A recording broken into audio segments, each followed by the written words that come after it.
You are listening to a Beach Glass Media podcast.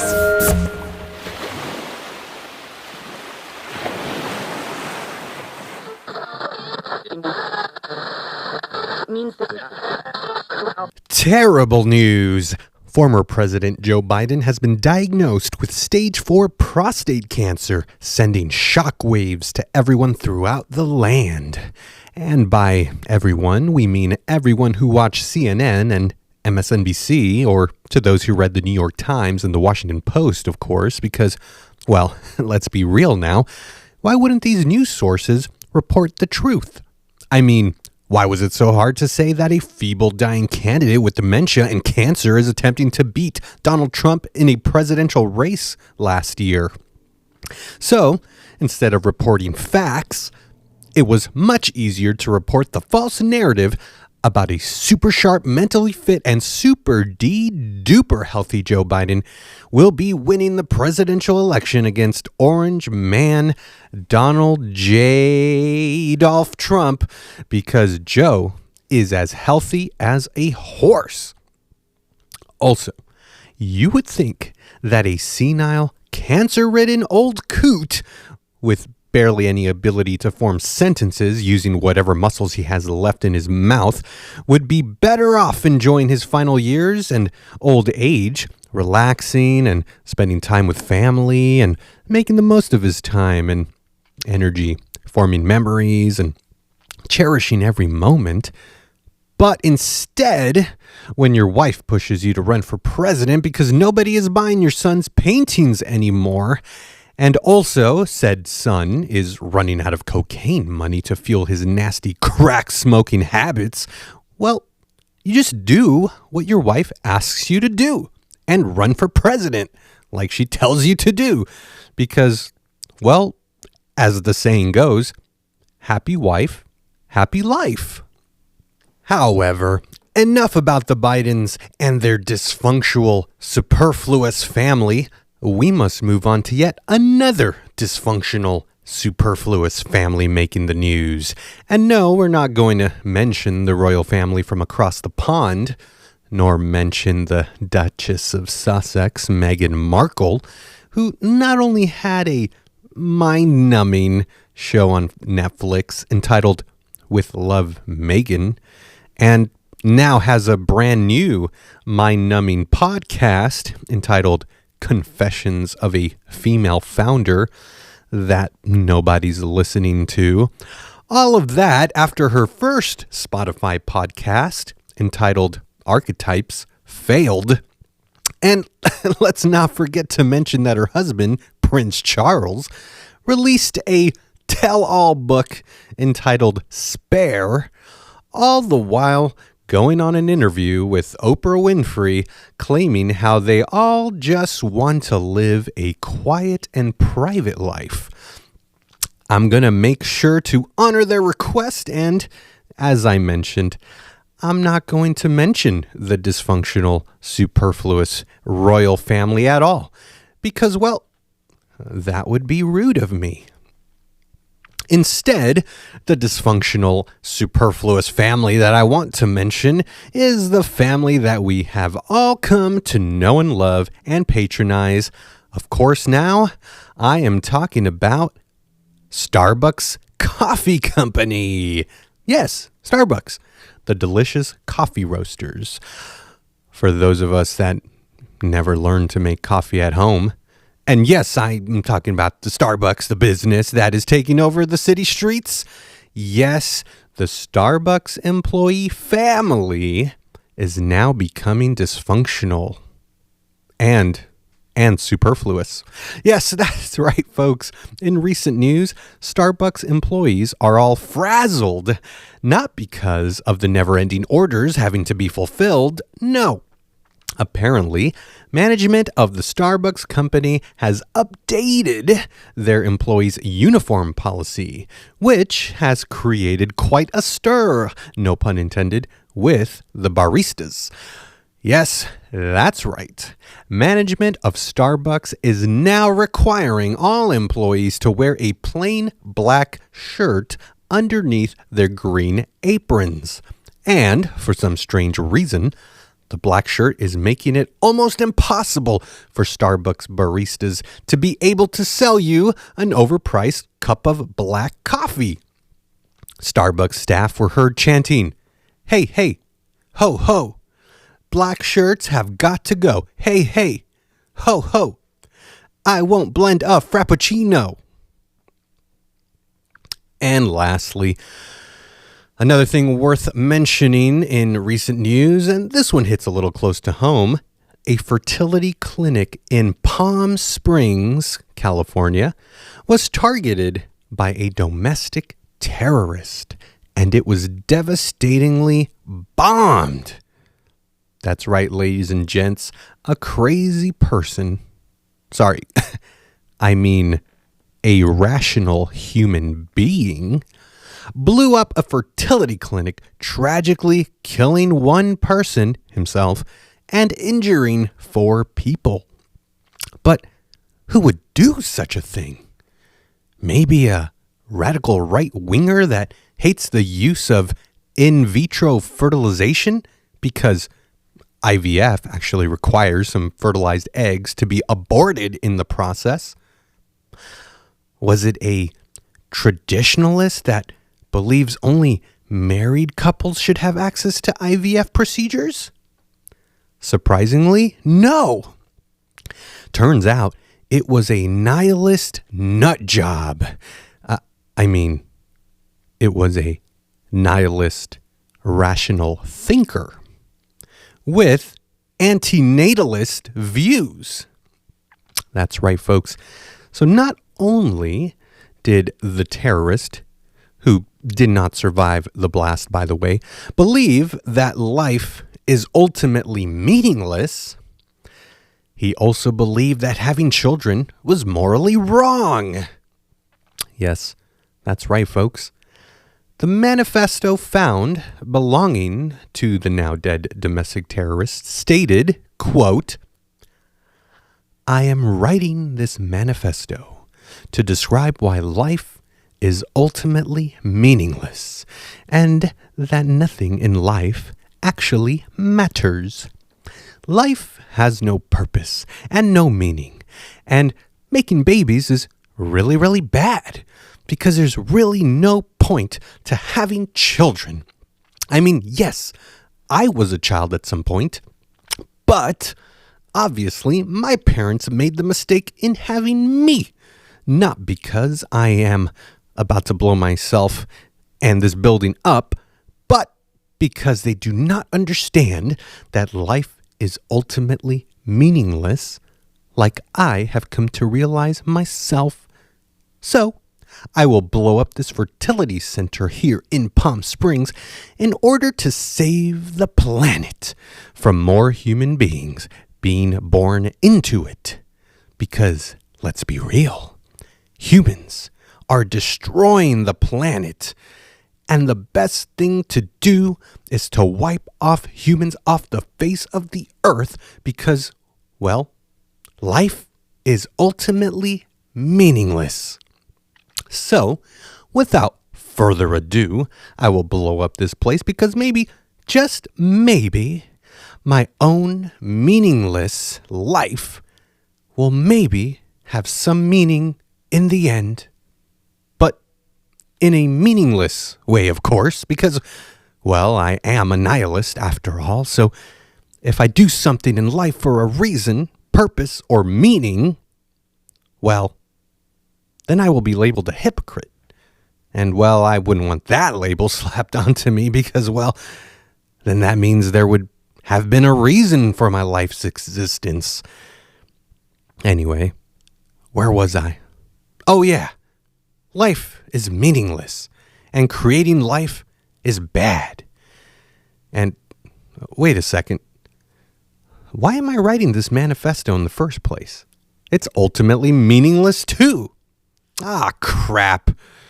I almost accidentally created meaning for my own life now. And I wouldn't want that to happen. Well, anyway, fire in the hole! End quote. My name is Andrew Reyes, and this is Faith in Politics with me, Andrew Reyes.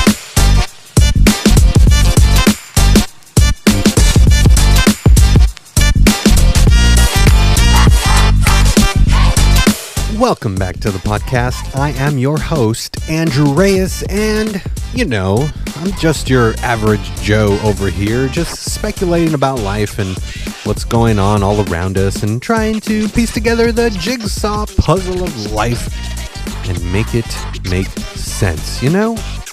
Life is crazy, and sometimes I feel like you just gotta think out loud sometimes, Anyway, if you're new to the podcast, please subscribe, follow the podcast wherever you are listening to this podcast. Maybe it's on Spotify or Apple Podcasts or YouTube. Follow, subscribe, all that good stuff. Let's make this thing grow. And if you really like the podcast, please leave a nice review and rating. That would help a lot. Lastly, I am not only talking, but also listening.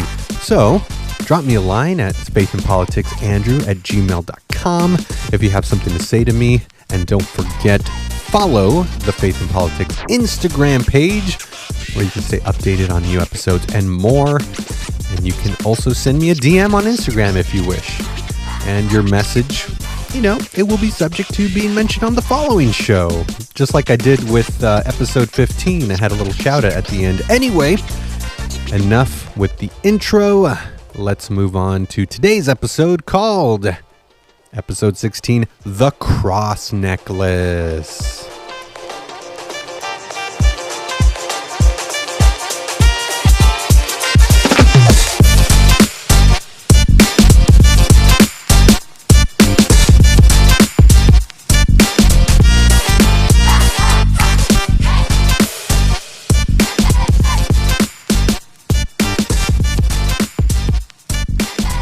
Part 1, The Cross Necklace. All right, let's just jump right into it. The New York Times recently published an article entitled, "A Hot Accessory at the Intersection of Faith and Culture." And it basically points out a fashion trend that is seemingly taking place in the current social landscape, which is that many people, particularly women, are now wearing cross necklaces. And it's pretty apparent that it's a new trendy accessory to wear. For those of you living under a rock, the cross necklace is a necklace with a cross at the center of it, which to those of us in the Christian faith, it represents the cross that Jesus was crucified on. That's basically the main reason why Christians wear that. It's a symbol, and it has become an icon to represent Christianity. Not only are we seeing the cross necklace being worn among some of President Donald Trump's cabinet members, like White House Press Secretary Caroline Leavitt has been seen wearing it during her press briefings and whatever you call it. But we also see pop stars like, say, Chappell Roan or Lizzo, just to name a few. They're seen or they're photographed with a cross around their neck. So the question at hand are, why are we seeing a popular trend with the cross necklace? Is it actually a new trend? Is it a statement? Are there more Christians out there in society that just love showcasing their faith with Christian jewelry and accessories and such? Well, I think the answer is yes to all of these. Actually, but first, allow me to describe my personal opinion with the cross necklace. When I was a kid, I remember seeing many kids at school wearing their cross necklaces, and naturally, since I was raised going to church and being taught about Jesus and his death on the cross, I assumed that those classmates of mine with the cross necklaces must have been some type of Christian, a Christian believer, or have the same Christian faith as me. But to my surprise, those classmates' actions, or the way they conducted themselves, was kind of contrary to what I believed at the time, of what I thought, what I thought a Christian were to behave or act. I'll admit, I may have had a holier than thou personality growing up, but, I was simply skeptical about their Christian faith. I think, if I remember correctly, I would ask them if they were Christians, and I think they would say something like, "No, I'm Catholic," or something like that. So for a long time in my youth, I always associated Catholics as hypocrites. Although, I repeat, those are the ideas I had in my brain as a young person. Okay, a lot has shifted over the years, so don't go crucifying me for my adolescent thoughts now. You see what I did there? Well, we all grow up, we all mature, we all change our minds on certain things, and, we live and learn as we grow older. That's one of the reasons why I enjoy doing a podcast on these topics, because I'm just thinking my thoughts here. But that was my perception in my younger years. I thought they shouldn't wear the cross necklace. The cross represents Jesus, so we should be behaving and acting like Jesus if we are to wear a cross around our necks. To be honest, I developed a disdain for people who wear the cross necklace, thinking things like, "Oh, you're not worthy to wear that," and such. So, honestly, I never really liked seeing it. It was a minuscule dilemma, I know.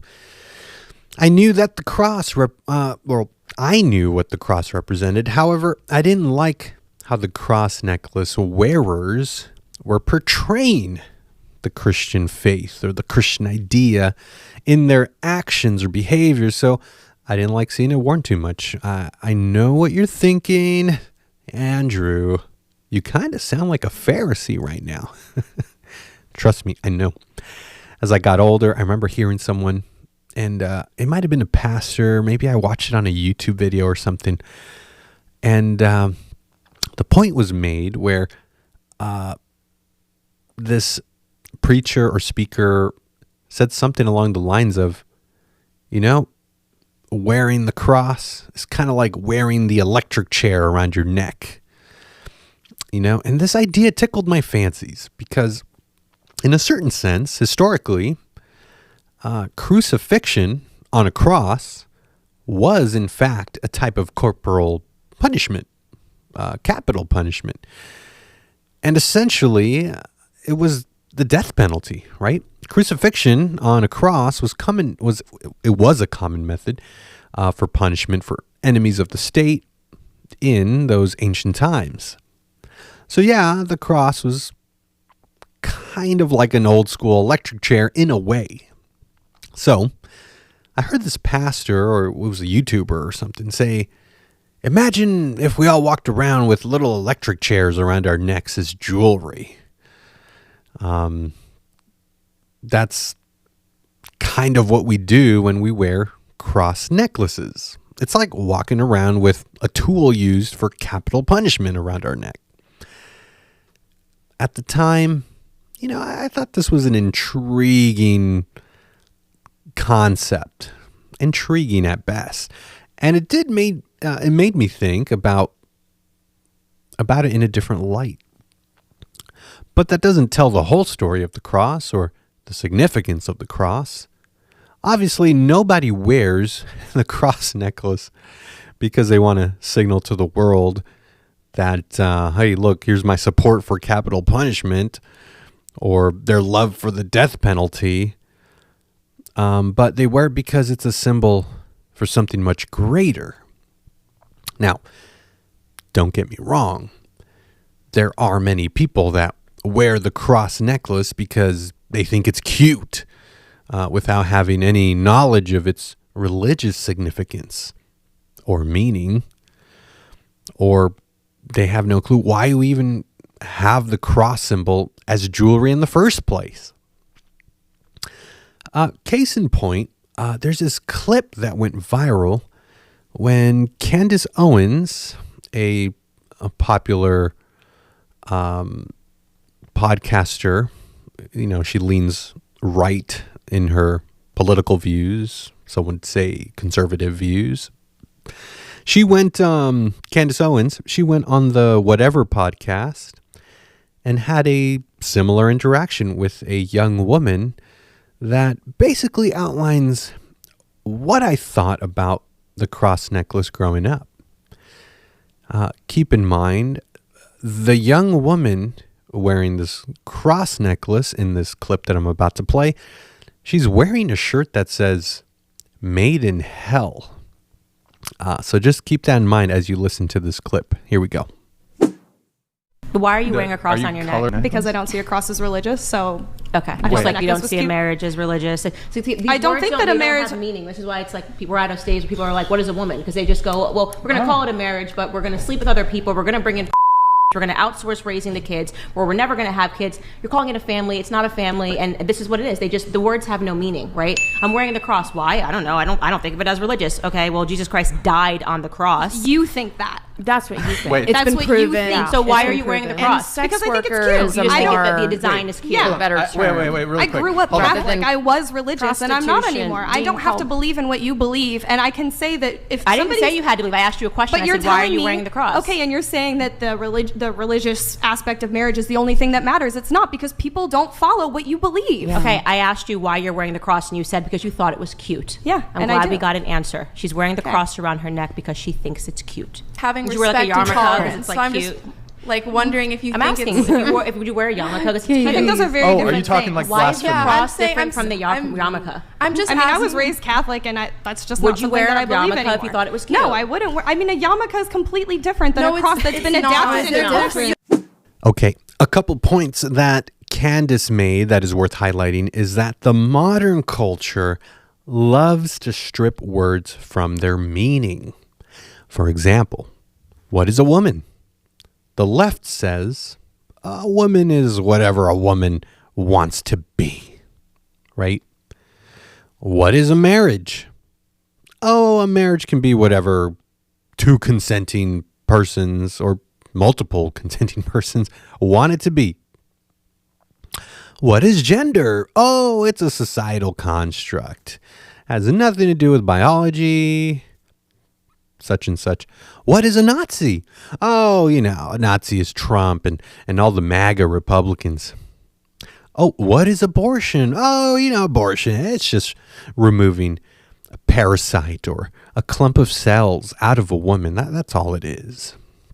So, you see, this is what I see, is that the left is really good at taking something that's been established or true for centuries and centuries and then dismantling it, just dismantling everything that is known to be true. And if you disagree with them, well, they label you a racist, misogynist, homophobic, xenophobic, all that good stuff, right?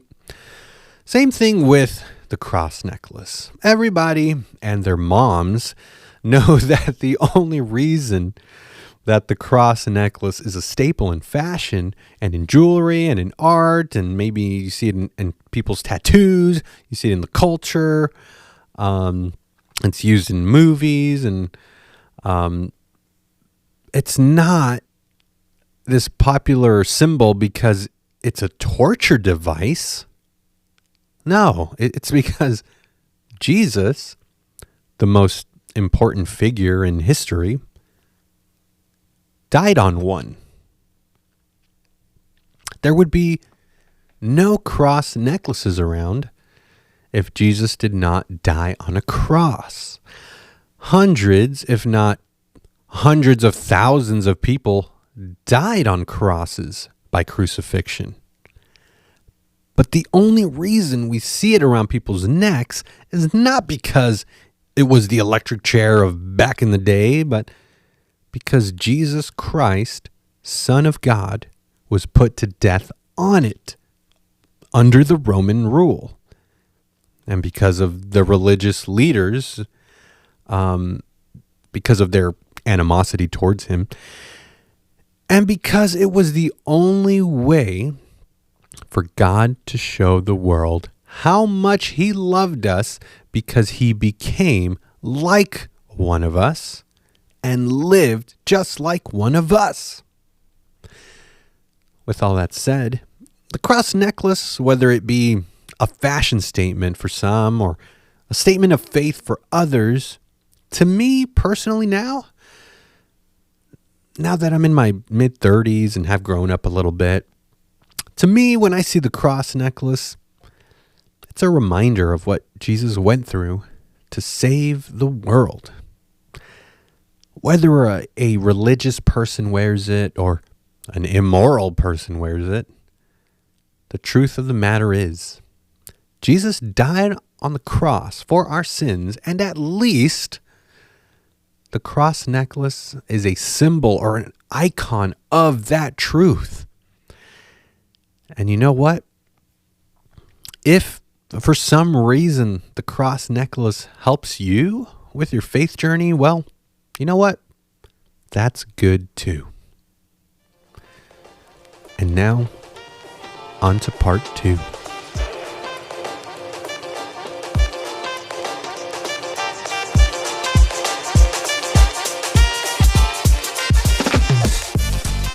Part 2. The One Big Beautiful Bill. All right. Now we enter the political portion of the podcast, and I don't want to spend a lot of time on this part of the episode today because, as I've mentioned in the past, I just want to be brief on these topics. And let's be honest, I've got kids. They wear me out. It's getting late at night during the recording of this episode, and I'm tired. And I got work in the morning. So let's rapid fire the one big beautiful bill that just passed in the House of Representatives. So, quick reminder.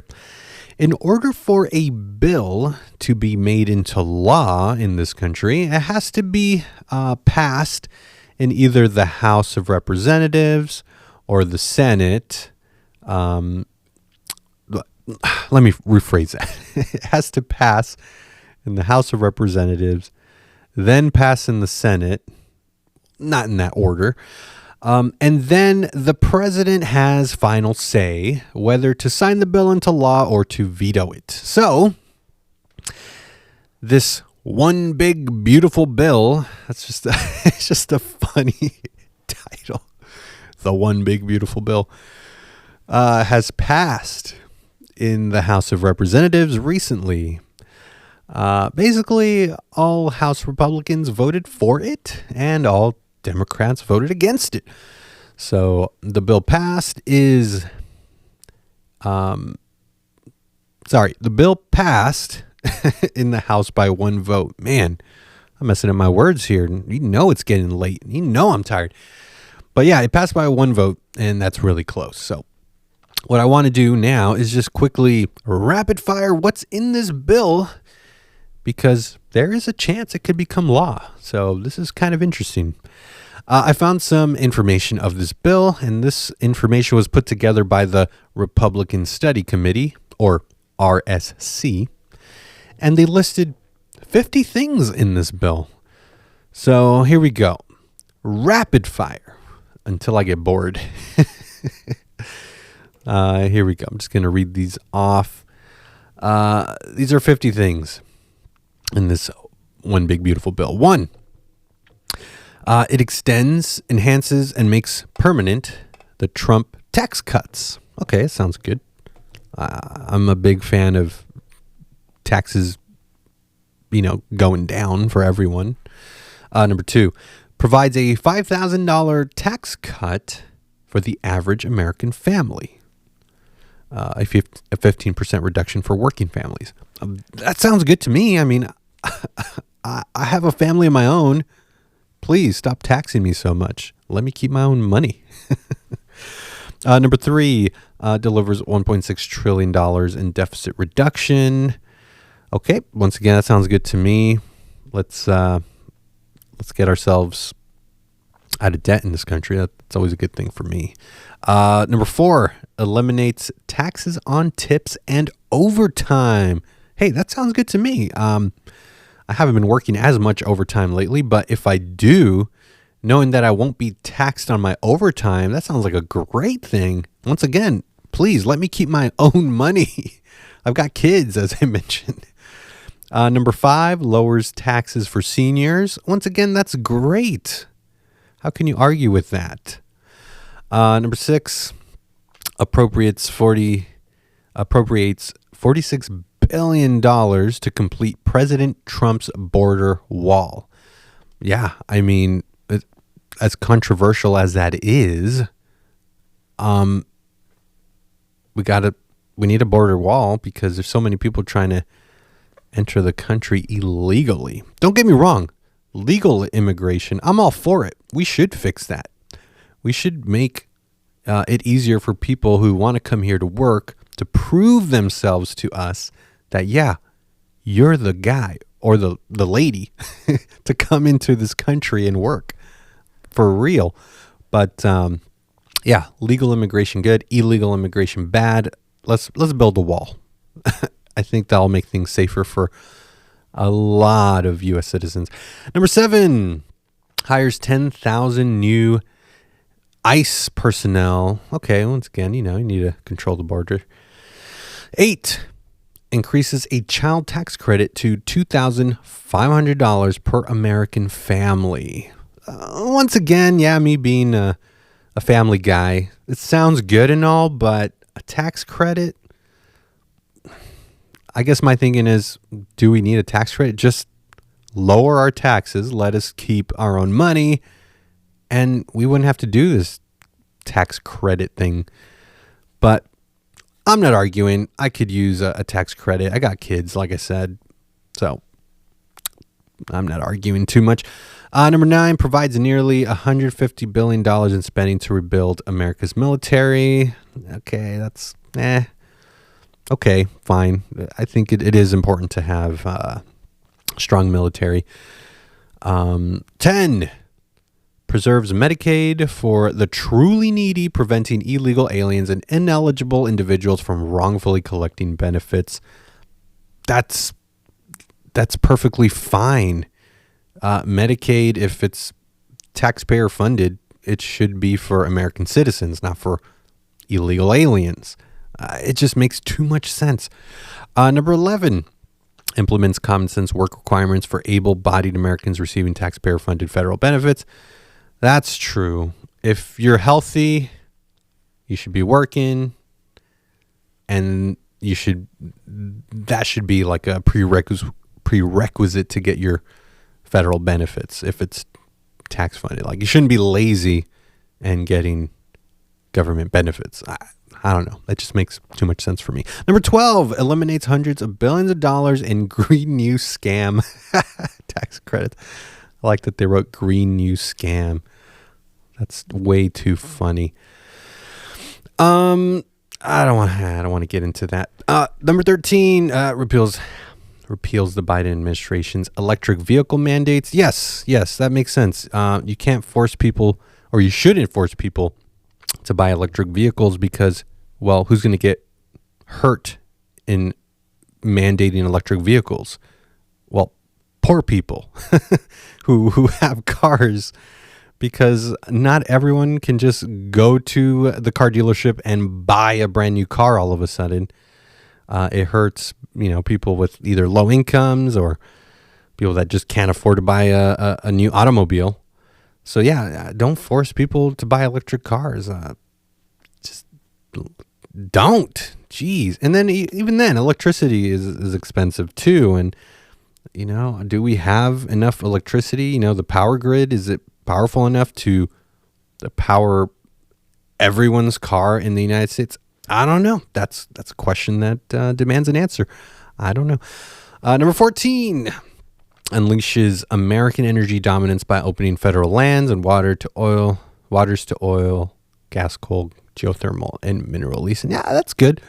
That's good for my friend who works in the oil fields. I'm pretty sure he's going to be happy about that one.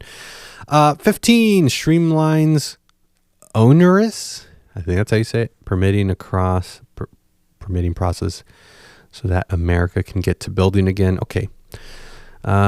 16, reveals a strategic Petroleum Reserve. Okay. 17, repeals and rescinds funding for wasteful IRA climate programs. Okay. 18, stops illegal immigrants from receiving tax credits.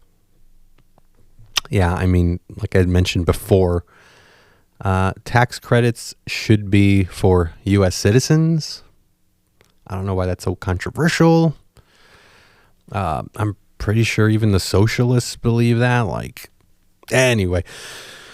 19, expands health savings accounts to give Americans greater choice and flexibility in how they spend their money. Okay.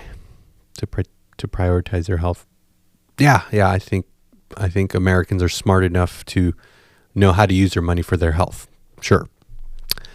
20, extends pro-growth tax provisions. 21, encourages charitable contributions with 150 tax. Okay, whatever. 22, supports small businesses by increasing the 199A additional blah, blah, blah. Too many words there, too many numbers. Okay, supporting small business. That's good. Number 23, eliminates taxes on car loan interest for cars assembled in America. So basically, if you buy a car made in the USA, you save some money and you won't be taxed so much. Okay. Reasonable. It's a nice incentive. 24, creates new savings accounts for newborns. That's interesting. It seems pretty smart. I mean, you have a baby and automatically a newborn baby will have a savings account. So that way once they get old enough for, say, college or whatever, they can, or whatever they want to do in life, then they could take that money that the parents set up or whatever to, or I guess in this case it would be the government set up for that person. Interesting idea. Okay, 25. Incentivizes scholarships to empower American families and students to choose the education that best fits their needs. Sounds intelligent. 26, expands access to child care for hardworking American families. Cool. 27, provides a historic increase in funding for the United States Coast Guard to help block illegal drugs and migrants from entering the country. Project our sovereignty in the Arctic and promote. Okay, whatever.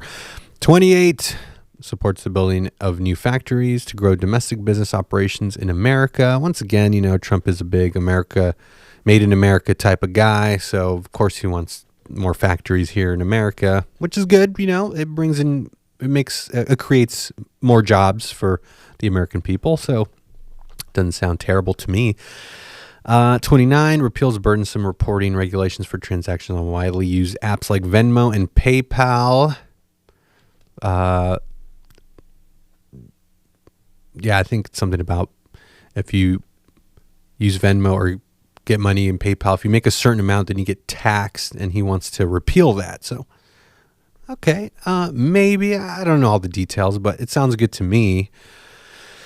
There's so many. We're on number 30 now. Okay, bear with me. Number 30, helps American farmers, producers, and ranchers compete and sell products in foreign markets. Oh, that's nice. Yeah, I mean, I've always loved the American farmers, ranchers, and all. I think they're like the backbone of America, Number 31, holds woke elitist universities accountable by increasing the endowment tax on large universities. Interesting. Yeah. Trump doesn't like the woke stuff. Neither do I. 32, protects hardworking taxpayer by preventing illegal and unfair student loan bailouts. Yeah, I mean, if you take out a loan, you should pay it back. That's not controversial. Come on now. Number 33. Reforms and streamlines the federal student loan program, including imposing blah, blah, blah, blah. That one has too many words. Next. 34. Imposes skin in the game requirements on universities to hold them financially accountable to the government for defaulted federal student loans. Yeah. I mean, yeah, if the federal government is giving you money, the government should hold them accountable. Be audited if needed to be audited or something like that. I don't know. I don't even know what I'm talking about. 35, implements critical reforms to Pell Grants, ensuring Pell Grants only go to students who truly need them. Makes sense. 36, provides flexible to use Pell Grants for short-term high-quality workforce development. Okay, that one is too long. I'm going to skip that one. 37, reverses binary mandate to Medicaid to cover so-called gender transition procedures for minors, ending the taxpayer-funded chemical castration and mutilation of American children. Yes. Medicaid, which is, I believe, taxpayer-funded, should not cover gender transition surgeries or procedures because that's like horror movie stuff. Like, why are you chopping off healthy body parts off of kids?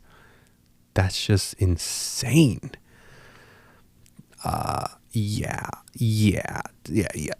Chopping off body parts just for you to feel better, that seems weird to me. Like if I said, hey, I think I should be a one-armed man, chop my arm off, please. I think someone should step in and say, no. I mean, I get it. We live in America. That's something you want to do it with your own money, you know? We live in a free country. But don't use taxpayer money. Like, no, you save up for your weirdo fetishes and stuff. 38, provide $25 billion. That was boring. 39, boring. 40, modernizes air traffic control. Okay, whatever. 41, reforms federal workplace retirement policies. Boring. 42, reforms that strengthens SNAP by requiring states to contribute a greater portion of. Boring. Okay. 43, authorizes the sale of 600 megahertz of spectrum in order to strengthen rural broadband and secure America's technology dominance in AI and other emerging technologies. Yeah, the AI stuff is very trippy nowadays. Like, I've been seeing videos where it's like, this video was made 100% AI, and you see just scenes of real people and people in backgrounds moving in certain ways and talking, and then just knowing that everything in that video is fake is kind of terrifying. Like, AI is getting really good, and it's terrifying. But in a good way, you can, or on the positive note, is you can finally say, don't believe everything you see on the internet because it could be AI. Because anything that is AI is not, it's not real. It's made up. So anyway, that's what I'm teaching my kids. Don't believe everything you see on the internet. Number 44, safeguard Second Amendment rights by removing tax and registration requirements for guns, silencers, blah, blah, blah, blah, gun stuff. 45, ends abusive financing practices by Medicaid. Boring. 46, implements critical program, blah, blah, blah, blah, blah, more Medicaid stuff. Boring. 47, reins in out of control consumer. Boring. 48, transfers all authority to public. Boring. 49, rolls back harmful Biden-era regulations, including federal staffing requirements and nursing home. Boring. 50, provides this disaster recovery funding for American farmers, producers, and ranchers. That sounds good to me. Anyway, that's all 50 of them. That was a long list. Sorry I went through all of that. I should not have gone through all of that. I should have just highlighted the good ones. But anyway, all right, if you want to read it in detail, you can find it online with a quick Google search. Type RSC 50 Reasons Enactment of One Big Beautiful Bill is Critical. Find it, read it yourself in your leisurely time. I'm wearing thin now. That was probably the worst political portion of this podcast I've ever done. I am so sorry. But like I said, I got work in the morning. In conclusion, ladies, feel free to wear the cross necklace. This is, after all, a free country. For now, at least. Until the Democrats get a hold of it, and they will inevitably send it spiraling violently down into the lakes of fire and hell. Just kidding. Just kidding. I was kidding, guys. I was joshing. I was joshing you guys. Anyway, take care, everyone, and don't forget, keep up the faith.